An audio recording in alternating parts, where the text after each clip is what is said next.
Hello students, welcome to SQ Digital Learning Classes. Myself Meghanjali Tiwari, Assistant Professor, Department of Law. And the topic that we are going to cover under this is historical development of IHL.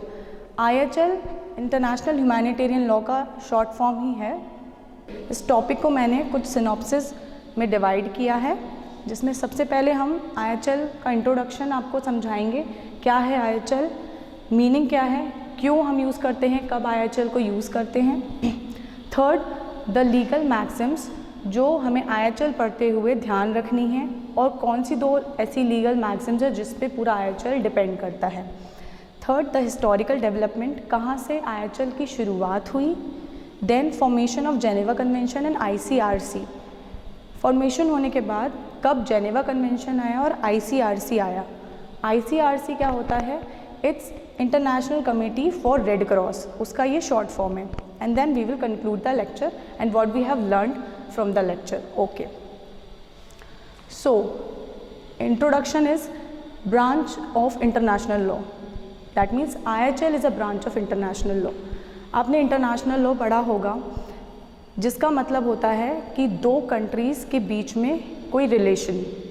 जो domestic laws होते हैं वो हमारे और आपके particular country के अंदर के लॉज होते हैं, जिसका रिलेशन एक सिटीज़न का, मतलब एक नागरिक का होता है उसके कंट्री से. पर जहाँ दो कंट्री या दो से ज़्यादा कंट्रीज़ की बात आ जाती है आपस में, तो वो इंटरनेशनल लॉ हो जाता है. अब IHL कैसे इंटरनेशनल लॉ का ही एक पार्ट है, तो वो इसलिए क्योंकि IHL भी दो कंट्रीज़ या दो से ज़्यादा कंट्रीज़ के बीच में लगता है. पर डिफरेंस कहाँ आता है, जब वॉर सिचुएशन होती है, जो हमारा सेकेंड पॉइंट है, that it is the law of war. कि जब दो कंट्रीज़ के बीच में वॉर की सिचुएशन होती है, टेंशन की सिचुएशन होती है. फॉर एग्जांपल आपने देखा होगा रशिया और यूक्रेन के बीच में लड़ाई चल रही है फरवरी 2022 से, और स्टिल वो कंटिन्यू है. तो वहाँ पर लॉ ऑफ वॉर जिसे हम कहते हैं IHL, वो आता है. Third, resolve matter of armed conflict. Armed conflict क्या होता है, आर्म्ड कन्फ्लिक्ट को हम हिंदी में बोलते हैं सशस्त्र संघर्ष.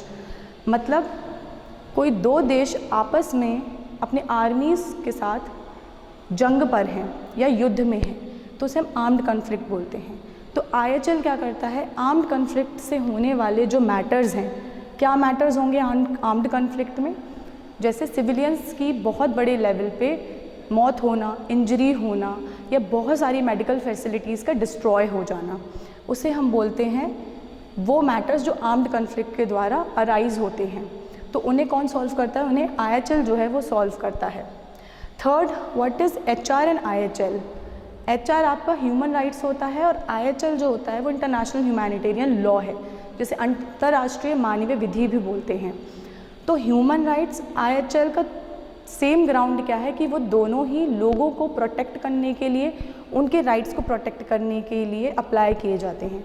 Then what is the difference. Difference ये है कि HR जो होते हैं वो सिर्फ और सिर्फ पीस टाइम में अप्लाई होते हैं, but also they could be apply in the war time. लेकिन IHL जो होता है वो सिर्फ और सिर्फ कब अराइज होता है, जब वॉर सिचुएशन होती है. जैसे मैंने आपको एग्जाम्पल दिया रशिया एंड यूक्रेन का. नेक्स्ट, IHL ट्रीट अग्रेसर एंड विक्टिम सेम. अब जब भी किसी का युद्ध होता है तो कोई ना कोई इनिशिएट करता है. तो जो इनिशिएट करेगा, फॉर एग्जांपल रशिया ने इनिशिएट किया कि वो यूक्रेन की बाउंड्रीज़ को अपने में मर्ज करेगा, तो यहाँ अग्रेसर कौन हुआ, यहाँ रशिया अग्रेसर हुआ. और वो जिसको क्षति पहुँचा रहा है या इंजरी कर रहा है, मास लेवल पे डिस्ट्रक्शन कर रहा है, तो वो क्या होता है, वो आपका विक्टिम हो जाता है. बट IHL ये नहीं देखता कि किसने इनिशिएट किया है या कौन विक्टिम है. IHL दोनों को सेम ट्रीट करता है. Then principle of humanity and principle of military necessity. ये क्या है, ये दो इम्पॉर्टेंट प्रिंसिपल हैं जिस पे IHL काम करता है. जैसे कि मैंने आपको बताया कि IHL अग्रेसर और विक्टिम के बीच में कोई डिफरेंस नहीं करता है, तो इसीलिए वो ह्यूमैनिटी के प्रिंसिपल पे चलता है. ह्यूमैनिटी क्या होती है, मानवता. अगर हमें किसी पर दया आती है तो दया का कोई भी डिस्टिंग्विश करने का फैक्टर नहीं होता है कि ये अमीर है, गरीब है, या ये बुरा है, ये अच्छा है. दया हमें किसी पर भी आ सकती है. सिमिलरली IHL जो है, अगर ह्यूमैनिटी के ग्राउंड्स पे काम करता है तो वो अग्रेसर और विक्टिम को नहीं देखता. बट सेम टाइम पे अगर आप पे कोई वार कर रहा है तो आपकी गवर्नमेंट को भी मिलिट्रीज़ को इस तरह से गवर्न करना होगा या इस तरह से उनको तैयार करना होगा कि वो एटलीस्ट अपना डिफेंस ले सकें। अगर यूक्रेन की मिलिट्री इस तरह से नहीं होती तैयार तो वो आज रशिया से इतने दिनों तक नहीं लड़ सकती थी। Next, there is a case very important regarding to international law as well as IHL, that is Nicaragua versus the USA 1986। Nicaragua और USA का केस है। निकारागुआ आपके एक ट्राइब्स थे जिन्होंने US पे आक्रमण किया था। तो उस केस में भी जो ICJ है आपका, international court of justice, law के सारे स्टूडेंट्स को पता होगा कि वो हेग में है उसका हेडक्वार्टर। तो उन्होंने इसमें बोला था कि ह्यूमैनिटी के ग्राउंड्स को छोड़कर IHL कभी भी आगे नहीं बढ़ सकता। Okay, so I think IHL का आपको इंट्रोडक्शन क्लियर होगा। Moving on, what is meaning of IHL? हम क्यों IHL पढ़ रहे हैं? So because set of rules that seeks for humanitarian reasons, मतलब वही मानवता के ग्राउंड्स को हमें बचाने के लिए एक सेट ऑफ रूल्स बनाने की ज़रूरत है। To limit the effect of armed conflict, जो सशस्त्र संघर्ष देशों के बीच में होते हैं उनके कन्फ्लिक्ट्स को एक लिमिट देने के लिए, क्योंकि जब वॉर होती है दो देशों के बीच में या कुछ भी टेंशन होती है तो वहाँ पे वो लिमिट्स भूल जाते हैं। लेकिन उस लिमिट को क्या करने के लिए, कम करने के लिए IHL काम में आता है। And then to protect persons who are not or no longer directly or actively participating in hostilities. Hostilities का मतलब वही होता है कि जो युद्ध में पार्टिसिपेशन दे रहे हैं अपना। तो अगर आप ह्यूमैनिटी के ग्राउंड्स देखोगे, मानवता के ग्राउंड्स देखोगे, तो आप क्या करोगे? फिर लोगों को प्रोटेक्ट करोगे, उन लोगों को प्रोटेक्ट करोगे जो अब इसके पार्ट नहीं हैं, किसके? आर्म्ड कन्फ्लिक्ट के पार्ट नहीं हैं। Okay, next, what are the legal Maxim's?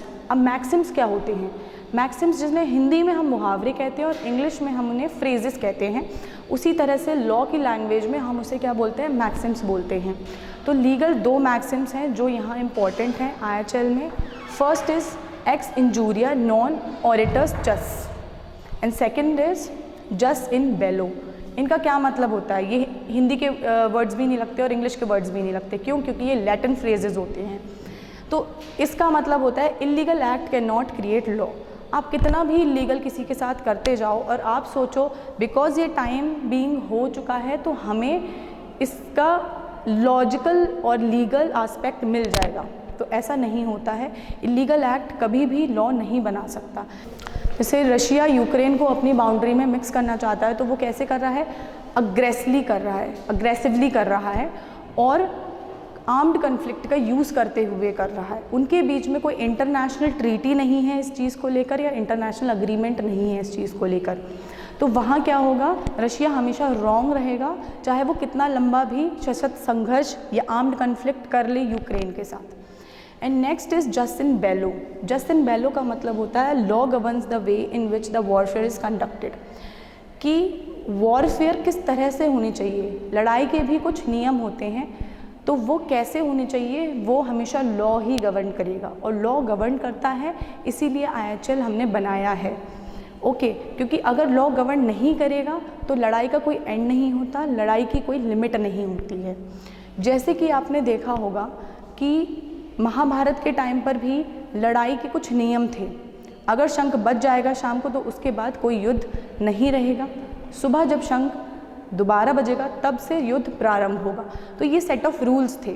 आगे हम हिस्टोरिकल डेवलपमेंट पढ़ेंगे, उसमें भी आपको यही चीज़ें मिलेंगी। मूविंग ऑन, जैसे मैंने आपको बोला कि इसके आपको पार्ट्स कब से मिल सकते हैं? बाइबल, कुरान, धर्मा, इन वैदिक पीरियड से भी आपको मिल सकते हैं। वही एग्जाम्पल महाभारत का जो मैंने आपको दिया। क्यों? क्योंकि लोगों के बीच में कॉन्फ्लिक्ट्स हैं या लोगों के बीच में मानवता है, प्यार है। कब से है? जब से ह्यूमन एग्जिस्टेंस है। तो उनके बीच में सेट ऑफ रूल्स भी हैं IHL को लेके, मतलब उनके युद्ध को लेके। IHL तो बाद में बना। तो इसी तरह से हम इसका डेवलपमेंट देखेंगे कि ये था तो पहले से, लेकिन आज हम इसे संधियों के अंदर या कन्वेंशंस के अंदर पढ़ते हैं। नेक्स्ट, इसका बड़ा एक माइलस्टोन था 19th सेंचुरी। क्यों? क्योंकि 19th सेंचुरी में हमने बनाया जेनेवा कन्वेंशन 22 अगस्त 1864। इस तरह से आपको IHL में 4 जेनेवा कन्वेंशन और 2 प्रोटोकॉल्स मिलते हैं which we will cover in further videos. लेकिन इसमें क्योंकि हम आपको हिस्टोरिकल डेवलपमेंट बता रहे हैं तो कन्वेंशन जो है वो फर्स्ट जो आपकी जेनेवा कन्वेंशन है वो 22 अगस्त 1864 है। ये कैसे आई और क्यों आई वो हम आगे पढ़ते हैं। जिसका फुल फॉर्म क्या था? Convention for the amelioration of the condition of the wounded in the field. Amelioration का मतलब होता है बेटरमेंट करना। तो जो कंडीशंस बैटल फील्ड में या मतलब युद्ध के मैदान में लोगों को इंजरी हो रही थी, घायल हो रहे थे, मृत हो रहे थे और बहुत लार्ज स्केल पे सिविलियंस यानी आम लोग मारे जाते थे 2 देशों की लड़ाई के बीच में, तो उसके लिए ये कन्वेंशन आपकी बनाई गई थी उनके कंडीशन को बेटर करने के लिए और उन्हें इम्पार्शली ट्रीटमेंट देने के लिए। ठीक है, और ये किसके द्वारा इनिशिएट की गई? ये इनिशिएट की गई रेड क्रॉस के फाउंडर हेनरी डोनट के ज़रिए। रेड क्रॉस हमारा क्या है? रेड क्रॉस है हमारा international committee for red cross जो ICRC मैंने बताया। अब नेक्स्ट स्लाइड में हम ये पढ़ेंगे कि ये जो कन्वेंशन है जेनेवा कन्वेंशन और ICRC वो कैसे एग्जिस्टेंस में आया। ओके, सो हेनरी डोनट जिनका मैंने बताया कि वो इसके फाउंडर हैं, तो वो एक्चुअली क्या थे? एक बिजनेसमैन थे स्विट्ज़रलैंड से और वो अपने बिजनेस को आगे बढ़ाने के लिए 1859 में इटली के सेल्फीरेनो एक शहर का नाम है वहाँ जाते हैं। जब वो शहर में पहुँचते हैं तो इटली फ्रांस के साथ ऑस्ट्रिया के अगेंस्ट वॉर पे निकल जाता है which I have already written here. ठीक है, और उस वॉर को वो ऑब्ज़र्व करते हैं और उन्हें उसमें दिखता है कि उसमें 40,000 से ज़्यादा मौतें हुई हैं। अब इसमें क्या होता है कि इटली जीत जाता है, पर इटली में भी बहुत सारी मौतें होती हैं और ऑस्ट्रिया में भी बहुत सारी मौतें होती हैं। तो कोई भी युद्ध का जो रिज़ल्ट होता है वो कभी भी पॉजिटिव नहीं हो सकता। ईदर यू विन और लूज़, बट उसका रिज़ल्ट जो होगा वो क्या होगा? ख़राब ही होता है। सो उन्होंने जो ये देखा तो उस समय पे उन्होंने स्विट्ज़रलैंड वापस आके एक बुक लिखी अपने एक्सपीरियंसेस को शेयर करते हुए जिसका नाम था मेमोरी ऑफ सेल्फीरेनो, क्योंकि वो इटली के शहर का नाम था जहाँ पे बैठ के उन्होंने ये सारी चीज़ें ऑब्ज़र्व करी।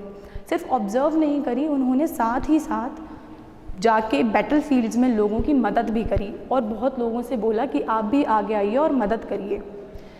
और उस समय एक फ्रेज़ भी बहुत ज़्यादा प्रचलन में आ रहा था जिसका मतलब क्या होता है वो मैं बताऊँगी। पहले वो उसका नाम था टूटी फ्रेटेली। टूटी फ्रेटेली का क्या मतलब होता है? वी ऑल आर ब्रदर्स, कि भले आप हार रहे हो जीत रहे हो, मौत तो सबकी हो रही है ना, कैजुअलिटी तो सबकी हो रही है। हो सकता है जो जीत गया उसके यहाँ कम कैजुअलिटीज़ हुई हो और जो हार गया उसके यहाँ कम हुई हो, पर हैं तो आखिरकार हम सब भाई या बहन।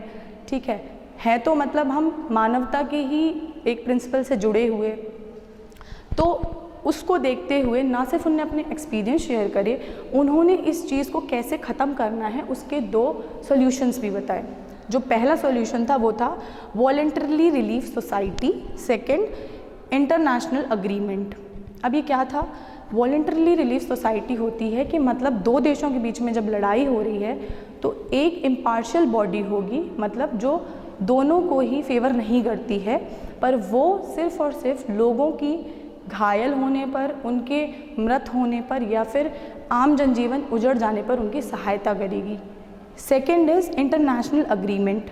हमें एक अंतर्राष्ट्रीय लेवल पे अग्रीमेंट बनाना पड़ेगा, आपस में एक डॉक्यूमेंट साइन करना पड़ेगा जिसकी वजह से क्या होगा कि इस तरह की जो लड़ाइयाँ हैं, कन्फ्लिक्ट्स हैं, वो कम होंगी। सो इनकी बुक का आगे जाके क्या हुआ और क्यों आज हम जेनेवा कन्वेंशन पढ़ते हैं, that we will read in the conclusion.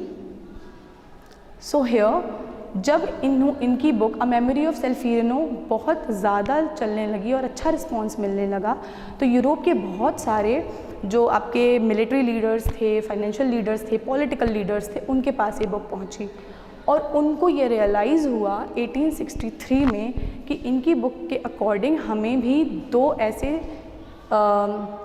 Agency या 2 ऐसे सॉल्यूशन निकालने चाहिए जिससे IHL की जो कॉन्फ्लिक्ट्स हैं वो कम हो या उसमें रूल्स हों वो सेट हो। ओके, सो पहला क्या था, वो था permanent relief agency for humanitarian add, मतलब मानवता की सहायता के लिए कि हमें परमानेंट रिलीफ एजेंसी मिल जाए। तो वो क्या थी, वो थी ICRC, जो मैंने सबसे पहले आपको बताया था। उसका क्या है, international committee for red cross नाम है। तो जो आज आप जो भी मेडिकल फैसिलिटीज़ हैं, फॉर एग्जांपल एम्बुलेंस है या फिर आपकी मेडिकल किट होती है, उसमें आप रेड क्रॉस देखते हो, ये प्लस का साइन है बट इसको रेड क्रॉस बोलते हैं। तो वो क्या होता है, इमरजेंसी के लिए होता है, आपकी मेडिकल हेल्प के लिए होता है। और वो कहाँ से आया है, वो यहीं से आया है, international committee for red cross से। और एक रेड क्रीसेंट साइन भी होता है। तो वो ये दोनों साइंस जो हैं वो आपके कहाँ से आए हैं, वो ICRC से आए हैं और इसी वर्ल्ड मीटिंग के थ्रू आए हैं। And the last one is government treaty. तो जो हम जेनेवा कन्वेंशन की बात कर रहे थे, मतलब जेनेवा में ये संधियाँ हुई, ये सम्मेलन हुए, वो आपके गवर्नमेंट ट्रीटी से हुए कि दो देशों के बीच में ये ट्रीटी होगी कि जब भी वॉर होगी आप वॉर की लिमिट्स को कम करेंगे, उसमें जो वेपन्स यूज़ किए जाते हैं उसे कम करेंगे। फॉर एग्ज़ाम्पल आपके यहाँ जो वेपन्स होते हैं जिससे मास डिस्ट्रक्शन हो सकता है, न्यूक्लियर बॉम्ब फॉर एग्ज़ाम्पल, उसको ICJ ने प्रोहिबिट किया है to use in any armed conflict. तो उससे आपका निकल के आता है जेनेवा कन्वेंशन 22 अगस्त 1864। आई होप आपको ये क्लियर होगा। और जेनेवा कन्वेंशंस कितनी हैं, कितने प्रोटोकॉल हैं, वो हम नेक्स्ट वीडियो में पढ़ेंगे। And for now thanks for watching the video.